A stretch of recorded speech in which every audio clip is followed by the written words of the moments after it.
Hello friends, अब अगला topic हम जो कवर करेंगे वो करेंगे हु कैन बी इन्वेस्टर। हम लोग समझ नहीं पाते हैं कि हम इन्वेस्टर बन सकते हैं कि नहीं, या वो कौन सा एक अमाउंट है जो जरूरी होता है एक इन्वेस्टर कहलाने के लिए। फ्रेंड्स, ये अमाउंट 500 रुपए से शुरू होके इवन 100 रुपए से शुरू होके आपका अनलिमिटेड, आप कोई भी अमाउंट एज ए इन्वेस्टर डाल सकते हो। केवल हमें क्या करना है, स्टॉक सिलेक्शन करेक्ट करना है। इस स्टॉक सिलेक्शन करने के साथ एक चीज और हमें ध्यान रखनी है कि जैसे अगर हम किसी भी जगह पर पैसा लगाते हैं तो हमें एक पर्टिकुलर टाइम के बाद अगर उसमें या तो न्यूज आती है या उस कंपनी का रिजल्ट आता है या उस सेगमेंट में बहुत बड़ा डाउनफॉल आने वाला होता है, तो हमें उस स्टॉक से निकल के जो नया स्टॉक होता है जिसमें नया सेगमेंट आ रहा होता है, हमें उसमें चला जाना चाहिए। क्योंकि ओवरऑल रिस्पॉन्स हमें क्या चाहिए, अपनी अर्निंग्स पे प्रॉफिट चाहिए, ना कि हमें अपने शेयर में प्रॉफिट चाहिए। हम वेट करते हैं अपने शेयर्स में प्रॉफिट आने का, जबकि हमारा गोल जब हम पैसा लगाते हैं तो हमारी अर्निंग में प्रॉफिट होता है।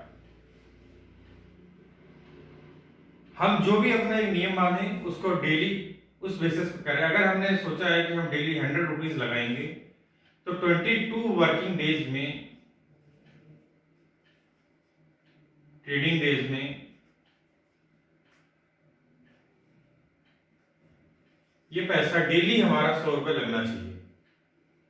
मार्केट अप हो रही हो या मार्केट डाउन हो रही है, हमारा ये पैसा 100 रुपीज हर हालत में इन्वेस्ट होना चाहिए।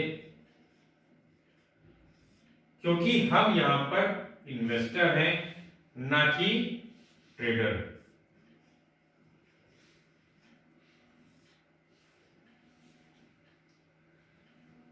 तो अमाउंट चाहे छोटा हो या बड़ा हो, कोई भी व्यक्ति इन्वेस्टर बन सकता है।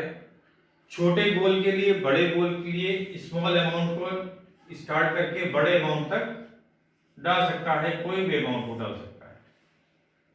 यहां पर एक बहुत इंपॉर्टेंट बात बताना चाहेंगे, हमें जो सबसे इजी पैसा अपने विड्रॉल्स में लगता है वो लगता है ये इन्वेस्टमेंट का अमाउंट। क्योंकि ये एक ऐसा अमाउंट होता है जिसको विड्रॉ करने में 2 से 3 डेज लगते हैं। तो हम पहली अपनी परेशानी पर, पहली प्रॉब्लम पे हम सबसे पहले इस अमाउंट को विड्रॉ मारते हैं। अगर हम इस अमाउंट को विड्रॉ नहीं मारेंगे तभी हम इन्वेस्टर बन पाएंगे। यानी कि हम जिस स्थिति में अपने को गोल्ड बेचते हैं या जिस स्थिति में हम अपनी प्रॉपर्टी को बेचते हैं, केवल उन्हीं स्थितियों में हमें ये अपना इन्वेस्टमेंट को डीलॉक करना है। नहीं तो हमें सिर्फ इसमें लॉक ही रहने देना है।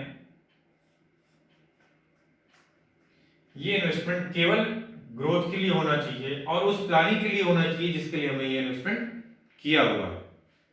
Thank you.